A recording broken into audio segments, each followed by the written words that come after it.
दोस्तों फेसबुक की time to time आपको बताया कि अपडेट्स आ रही हैं। सबसे पहले क्रिएटिव डाइवर्सिफिकेशन को फेसबुक ने रिवील किया, उसके बाद फिर टेस्टिंग को भी, फिर कुछ 1.5-2 माह पहले एंड्रोमेडा की जो अपडेट है उसके बाद अब ग्रेजुअली उन तमाम चीजों को इंप्लीमेंट करता जा रहा है। बेसिकली ये जो बाद में चीजें आ रही है ना, वो एंड्रोमेडा की चेंजेस को इंप्लीमेंट कर रहा है, लॉन्च कर रहा है, उसके फंक्शनैलिटी को प्रॉपर्ली वो अपने सिस्टम के अंदर इनकॉर्पोरेट कर रहा है। अब आप लोगों को एंड्रोमेडा का समझ तो आ गया होगा प्रॉपर्ली, लेकिन टेक्निकल जो रीजन है वो क्या है और हमने अपनी मार्केटिंग को अब इस दौर में कैसे मैनेज करना है, ये सारी चीजें हम इस वीडियो में डिस्कस करने वाले हैं। वीडियो को आपने कंप्लीट देखना है क्योंकि मैं आपको एआई बेस्ड जो एड्स हैं वो और मैनुअल जब आप एड चलाते हैं, इन दोनों में कैसे डिस्ट्रीब्यूशन होती है और राइट ऑडियंस को राइट टाइम में कैसे फेसबुक दिखाता है, एल्गोरिथम कैसे वर्क करता है, ये सारी चीजें मैं आपको रिवील करने वाला हूं। अब फेसबुक के पास करोड़ों में एड चल रहा है, राइट ऑडियंस को राइट टाइम में कैसे पर्सनलाइज्ड एड्स दिखाने हैं, इसको मैनेज करने के लिए फेसबुक ने अब अपने बैकएंड सिस्टम को एनहांस किया है। तो फेसबुक ने अब क्या किया, फेसबुक ने तमाम के तमाम डाटा को कैटेगराइज करने के बाद एक सिस्टम को बिल्ड किया, करने के बाद क्या किया कि अपने सिस्टम को भी एनहांस किया। जैसे कि फेसबुक का जो अपना सिस्टम है, अपना हार्डवेयर सिस्टम है, वो एमटीआई तो था, लेकिन अब इसकी सर्विंग के लिए देखें, अब जाहिर है इतने सारे एड चल रहे हैं तो उसमें किसी भी किस्म का कोई लैग नहीं आना चाहिए। राइट ऑडियंस को जब ऐड नजर आ जाए तो उसमें किसी भी किस्म की कोई रुकावट ना हो।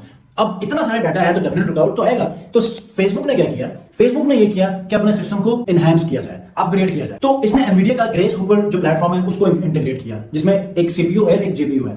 इनको जब अपने एमटीआई में कनेक्ट किया तो डाटा सारा अब वहां से सर्व होने लगा है। उसने कैटेगराइज किया, कैटेगराइज करने के बाद अब आपको एड फॉर्म से सर्व होते हैं, राइट टाइम में पर्सनलाइज्ड एड सर्व होते हैं। करोड़ों कहां पर, और आपके एड राइट ऑडियंस। कभी ऐसा हुआ कि गलती से यूएस के अंदर आपके ऐड नजर आने लगते हैं? कोई ऐसा इंप्रेशन आपने देखा होगा जब आप एक राइट लोकेशन के ऊपर टारगेटिंग कर रहे हो? ऐसा नहीं हुआ। ये सारी सोफिस्टिकेशन, ये सारी की सारी जितने भी सिस्टमैटिक जो इंटीग्रेशंस हैं, इसकी जो ओवरऑल क्वालिटी है वो यही इस चीज को जाहिर करती है कि आपका ऐड राइट ऑडियंस को जा रहा है। ये जो ऑटोमेटिकली एआई बेस्ड चेंजेस करता है ना, इसके ऊपर आपने इतना नहीं जाना क्योंकि ऑलरेडी मैंने आपको अपडेट्स दे दी हैं कि आप मैनुअली क्रिएटिव बनाएं, बजाय क्योंकि आप एआई को कहें, क्योंकि एआई का जो ये जो मेटा का जो एआई वर्जन है ना, ये लफ्जों के स्पेलिंग को भी मिसस्पेल कर देता है या समटाइम इसी के अंदर ही कोई मिस्टेक्स कर देता है, जिससे आपकी जो ऐड की क्वालिटी है या जो ट्रस्ट है वो वहां पर ब्रेक हो सकता है, वो वहां पर कम हो सकता है। लिहाजा आपने क्या करना है, आप मैक्सिमम क्रिएटिव्स को यूज कर लें, मैक्सिमम ऐड कॉपीज यूज कर लें।